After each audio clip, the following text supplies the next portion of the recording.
ইতিমধ্যে জেনে গিয়েছেন গোটা রাজ্য জুড়ে এসআইআর এর হিয়ারিং অথবা শুনানি পর্ব চলছে।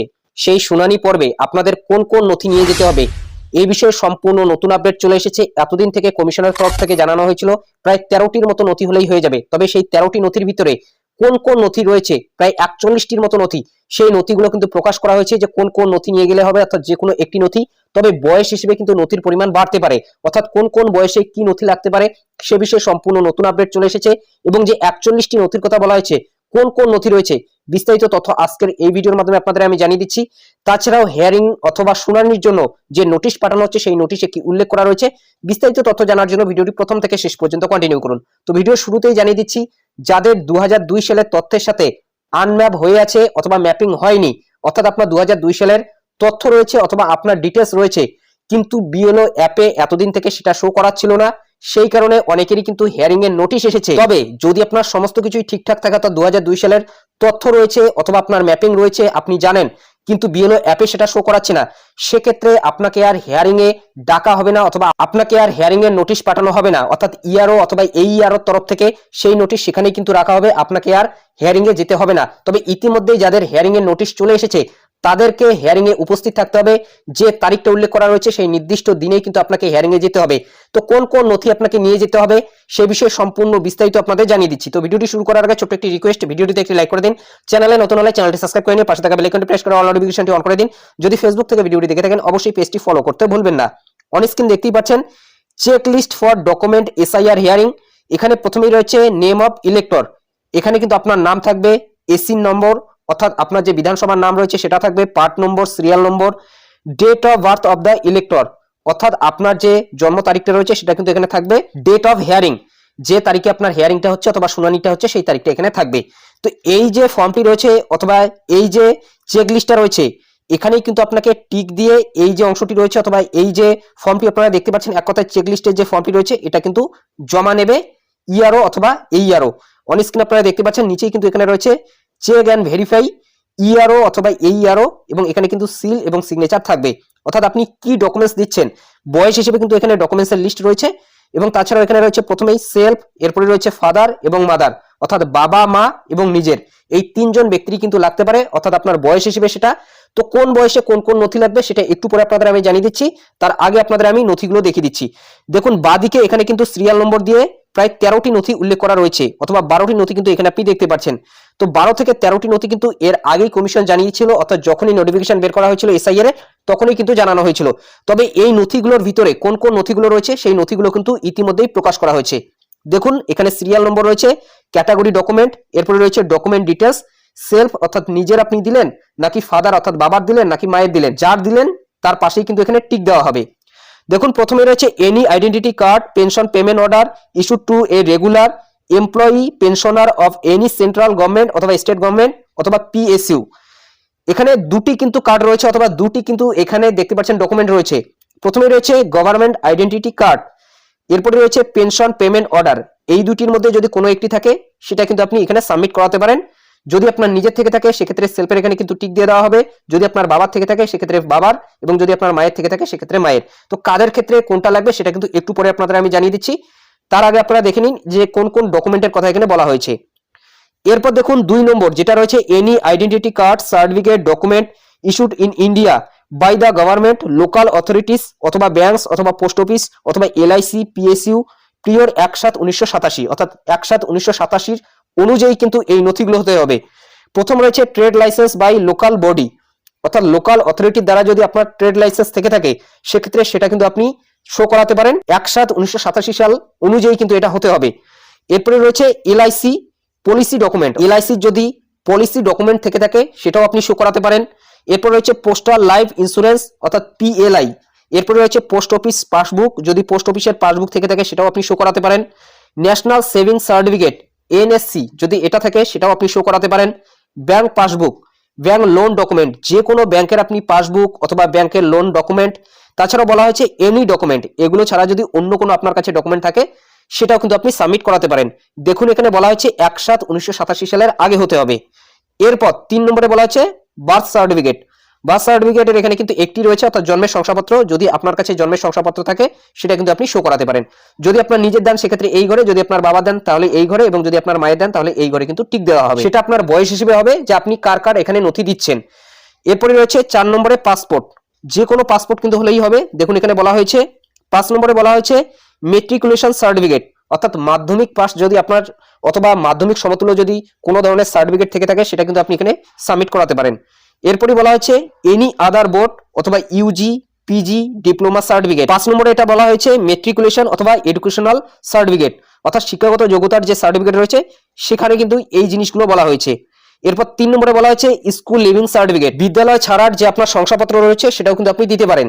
এরপরে রয়েছে ট্রান্সফার সার্টিফিকেট, যদি আপনার কাছে টিসি সার্টিফিকেট থেকে থাকে সেটাও কিন্তু আপনি শো করাতে পারেন। Extract of school register duly certify, অর্থাৎ এটা যদি আপনার থাকে সেটাও কিন্তু আপনি দিতে পারেন। এরপরে রয়েছে স্কুল মার্কশিট এনি ক্লাস, অর্থাৎ যে কোনো ক্লাসের মার্কশিট যদি আপনার কাছে থেকে থাকে সেটা দিয়েও কিন্তু হবে।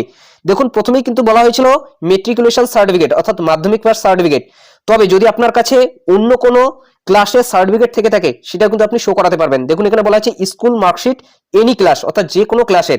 প্রথমের দিকে কিন্তু বলা হয়েছিল যে মাধ্যমিকেরটা গ্রহণযোগ্য করছে, 8 পাস গ্রহণ করছে না, সেটাও কিন্তু এখান থেকে আপনি দেখতে পেলেন যে 8 পাসেরটাও কিন্তু গ্রহণ করবে, কারণ এখানে বলা হয়েছে স্কুল মার্কশিট এনি ক্লাস, অর্থাৎ যে কোনো ক্লাসের আপনি মার্কশিট আপনি শো করাতে পারেন। এক কথায় যে কোনো ক্লাসের কিন্তু আপনি সার্টিফিকেট শো করাতে পারেন। এরপর বলা হচ্ছে এনি আদার, অর্থাৎ যদি আপনার শিক্ষাগত যোগ্যতার অন্য কোনো সার্টিফিকেট থেকে থাকে সেটাও কিন্তু এখানে আপনি শো করাতে পারেন। এখন আমরা দেখে নিচ্ছি 6 নম্বরে permanent residence certificate issued by the competent state authority, অর্থাৎ এখানে বলা হচ্ছে রাজ্যের অথরিটির দ্বারা একটা permanent residence certificate not being issued in our state what we issue is for ordinary residence, অর্থাৎ এখানে বলা হয়েছে এই যে পার্মানেন্ট রেসিডেন্স সার্টিফিকেট এটা কিন্তু আমাদের রাজ্যে জারি করা হয় না। আমাদের রাজ্যে যেটা জারি করা হয় সেটা সাধারণ রেসিডেন্স সার্টিফিকেট অথবা সাধারণ বসবাসের সার্টিফিকেট। আমাদের রাজ্যে কিন্তু এই পার্মানেন্ট রেসিডেন্স সার্টিফিকেট নেই। এক কথায় পশ্চিমবঙ্গের ক্ষেত্রে কিন্তু এটা আপনি ব্যবহার করতে পারবেন না। যদি অন্য কোনো রাজ্যের আপনার থেকে থাকে সেটা কিন্তু আপনি ব্যবহার করতে পারবেন, তবে পশ্চিমবঙ্গ থেকে কিন্তু এই পার্মানেন্ট রেসিডেন্স সার্টিফিকেট এটা ইস্যু করা হয় না। আমাদের যেটা দেওয়া হয়, অর্থাৎ আপনি যদি বিডিও অফিসে আবেদন করেন অথবা বিডিও থেকে অথবা এসডিও থেকে যে রেসিডেন্স সার্টিফিকেটটা নিয়ে থাকি সেটা কিন্তু অর্ডিনারি রেসিডেন্স সার্টিফিকেট, অর্থাৎ সেটা সাধারণ রেসিডেন্স সার্টিফিকেট, সেটা কিন্তু পার্মানেন্ট রেসিডেন্স সার্টিফিকেট না। এটাই কিন্তু এখানে বোঝানো হয়েছে, অর্থাৎ পার্মানেন্ট রেসিডেন্স সার্টিফিকেট কিন্তু আমাদের রাজ্য থেকে জারি করা হয় না, এটাই কিন্তু এখানে ক্লিয়ার বলা হয়েছে। অর্থাৎ এটা কিন্তু আমরা ব্যবহার করতে পারবো না। অর্থাৎ যেটা আমরা ভাবছি যে বিডিও অথবা এসডিওর কাছ থেকে যে আমরা অনলাইন রেসিডেন্স সার্টিফিকেটটা নিচ্ছি সেটা দিয়ে হয়তো কাজ হবে, সেটা দিয়ে কিন্তু কাজ হবে না, সেটা কিন্তু এখানে বলা হয়েছে। এরপর বলা হচ্ছে 7 নম্বরে ফরেস্ট রাইটস সার্টিফিকেট, ফরেস্ট পাট্টা, যদি আপনার কাছে বন বিভাগের কোনো ধরনের পাট্টা থেকে থাকে সেটাও কিন্তু আপনি ব্যবহার করতে পারবেন, এটা 7 নম্বরে বলা হয়েছে। এখন আমরা দেখে নিচ্ছি 8 নম্বরে কি বলা হয়েছে। 8 নম্বরে OBC SC ST or any caste certificate issued by the competent authority, caste অথবা ট্রাইবাল সার্টিফিকেট, অর্থাৎ যে কোনো কাস্টের এসসি এসটি ওবিসি যে কোনো কাস্টের যদি আপনার কাছে সার্টিফিকেট থেকে থাকে সেটাও কিন্তু আপনি শো করাতে পারেন। এরপরে 9 নম্বরে বলা হয়েছে ন্যাশনাল রেজিস্টার অফ সিটিজেন এনে কিন্তু এখানে দেওয়া রয়েছে, অর্থাৎ ন্যাশনাল রেজিস্টার যদি আপনার কাছে সার্টিফিকেট থেকে থাকে সেটা কিন্তু আপনি ব্যবহার করতে পারেন। 10 নম্বরে বলা হয়েছে ফ্যামিলি রেজিস্টার প্রিপার্ড বাই স্টেট অথবা লোকাল অথরিটিস, অর্থাৎ লোকাল অথরিটি অথবা স্টেটের দ্বারা যদি আপনার ফ্যামিলি রেজিস্টার সার্টিফিকেট থেকে থাকে সেটা আপনি ব্যবহার করতে পারেন। এখানে কিন্তু 4টি অপশন রয়েছে। প্রথমে রয়েছে ICDCS family register, rural housing survey 2005 register including এসিসিসি register, এখানে যদি আপনাদের নাম থেকে থাকে সেটা দিয়েও কিন্তু হবে। এরপর বলা হচ্ছে এনি আদার, অন্য যদি কোনো ডকুমেন্ট থেকে থাকে সেটাও আপনি সাবমিট করাতে পারেন। 10 নম্বরে কিন্তু বলা হচ্ছে ফ্যামিলি রেজিস্টার, যদি এই ধরনের কোনো সার্টিফিকেট থেকে থাকে সেটাও গ্রহণযোগ্য হবে। এরপর 11 নম্বরে বলা হচ্ছে এনি ল্যান্ড অথবা house allotment certificate by the government, এই 11 নম্বরে কিন্তু অনেক ডকুমেন্ট রয়েছে। 1 নম্বরে রয়েছে এলআর পাট্টা, যদি আপনার কাছে এলআর পাট্টা থেকে সেটাও গ্রহণযোগ্য হবে। এরপরে রয়েছে freehold title deed FHTD, যদি সেটা থাকে সেটা দিয়েও হবে। এরপরে রয়েছে টি গার্ডেন পাট্টা, অর্থাৎ যারা চা বাগানের মধ্যে থেকে থাকে তাদের যদি টি গার্ডেন পাট্টা থেকে থাকে সেটা দিয়েও হবে। ইন্দিরা আবাস যোজনা, প্রধানমন্ত্রী আবাস যোজনা, বাংলার বাড়ি, গীতাঞ্জলি, চা সুন্দরী, নিজস্ব, এরপরে রয়েছে আশ্রয়, হাউজিং ফর ডিস্টিটিউট মাইনরিটি উমেন, এরপর রয়েছে এনি আদার, অর্থাৎ যে কোনো ধরনের যদি আপনি সরকারি ঘর পেয়ে থাকেন তার যে সার্টিফিকেট রয়েছে সেটাও এখানে গ্রহণযোগ্য হবে। তো বাংলার বাড়ির ঘর যারা ইতিমধ্যে 12 লক্ষ পেয়ে গিয়েছেন যদি আপনাদের সেই ডকুমেন্টটার প্রয়োজন হয় সেক্ষেত্রে রাজ্য সরকার কিন্তু নতুন একটি পোর্টাল চালু করেছে, যেখানে কয়েক সেকেন্ডের মধ্যে কিন্তু আপনি বাংলার বাড়ির যে সার্টিফিকেট রয়েছে সেটা পেয়ে যাবেন। এর জন্য আপনি বাংলা সহায়তা কেন্দ্রে যোগাযোগ করবেন, অথবা আপনি নিজে থেকেও কিন্তু পারবেন। তবে আপনাদের আমি রিকমেন্ড করবো বাংলা সহায়তা কেন্দ্রে গিয়ে আপনি বলবেন যে আপনার বাংলার বাড়ির সার্টিফিকেটের প্রয়োজন, তাহলে কিন্তু সেখান থেকে দিয়ে দেবে। যারা ইতিমধ্যেই বাড়ি পেয়ে গিয়েছেন অথবা বাংলার বাড়ি থেকে 12 লক্ষ উপভোক্তার মধ্যে যদি আপনি একজন হয়ে থাকেন, অর্থাৎ আপনাদের ঘর হয়ে গিয়েছে, সেক্ষেত্রে কিন্তু আপনার সেই বাংলার বাড়ির সার্টিফিকেটটা জেনারেট হয়ে গিয়েছে। সেই সার্টিফিকেটটা দিয়েও কিন্তু এখানে আপনি এই এসআইআর এর হিয়ারিংটা করতে পারবেন। অর্থাৎ বাংলার বাড়ি থেকে শুরু করে ইন্দিরা আবাস যোজনা, এগুলো যদি আপনাদের সার্টিফিকেট থেকে থাকে সেটা দিয়েও কিন্তু হবে। এক কথায় যদি সরকারি কোনো ধরনের ঘর পেয়ে থাকেন সেটার কিন্তু একটা সার্টিফিকেট হয়। এর জন্য আপনার যে গ্রাম পঞ্চায়েত রয়েছে অথবা এসডিও বিডিও অফিস রয়েছে সেখানে কিন্তু আপনি যোগাযোগ করবেন। আপনি এত সালে ঘর পেয়েছেন সেই সালটা বলবেন, এবং আপনার ইন্দিরা আবাস যোজনা নাকি বাংলার বাড়ি, চা সুন্দরী নাকি আশ্রয় রয়েছে, অথবা এই যে মাইনরিটি ওমেন যে হাউজিং প্রকল্পটা রয়েছে সেটার আন্ডারে রয়েছে, যেটাই হবে সেটার কিন্তু একটা সার্টিফিকেট হবে। সেটা দিয়েও কিন্তু আপনি এখানে সাবমিট করাতে পারেন। এরপর 11 নম্বরে বলা হচ্ছে Aadhaar card as support document, supporting documents হিসেবে আধার কার্ডকে ব্যবহার করতে পারেন।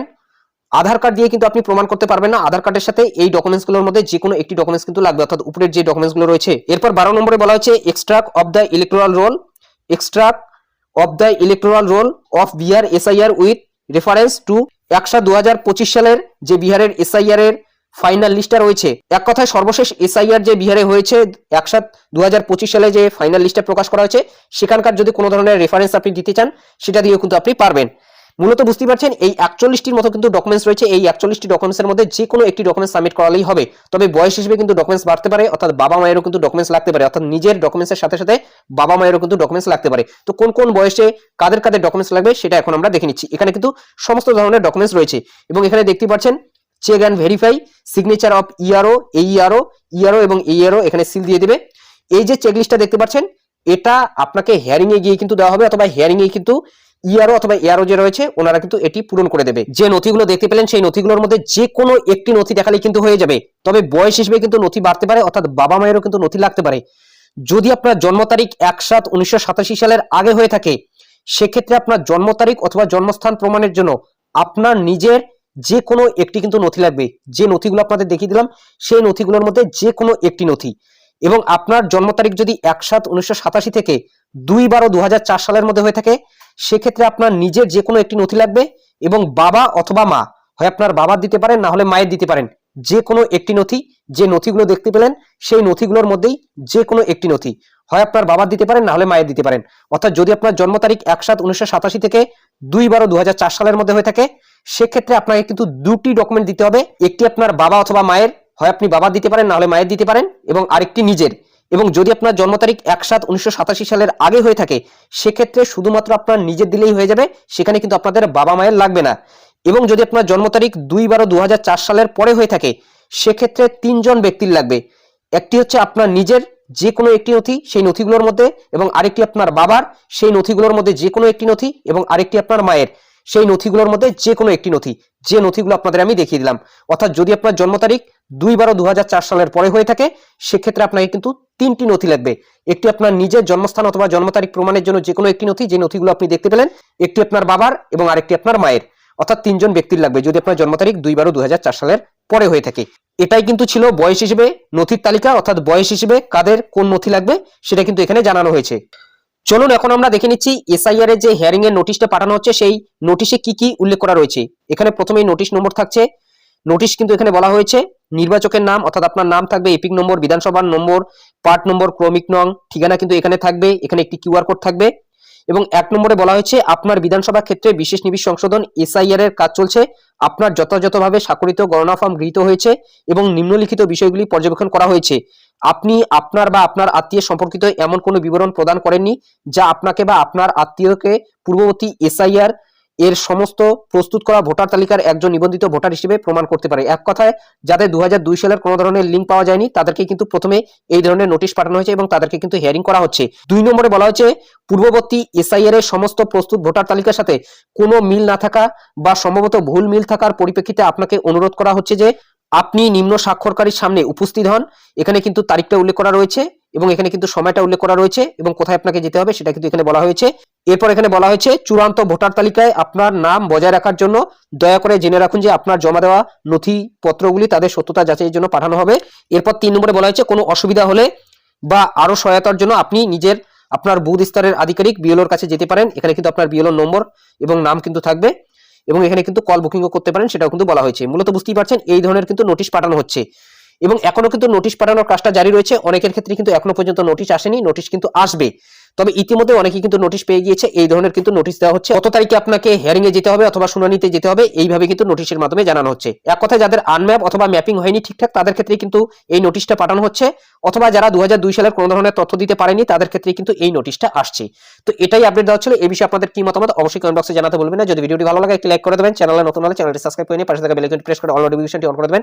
যদি ফেসবুক থেকে ভিডিওটি দেখে থাকেন অবশ্যই পেজটি ফলো করতে ভুলবেন না। তো ভালো থাকবেন, সুস্থ থাকবেন, দেখা হচ্ছে নেক্সট ভিডিওতে।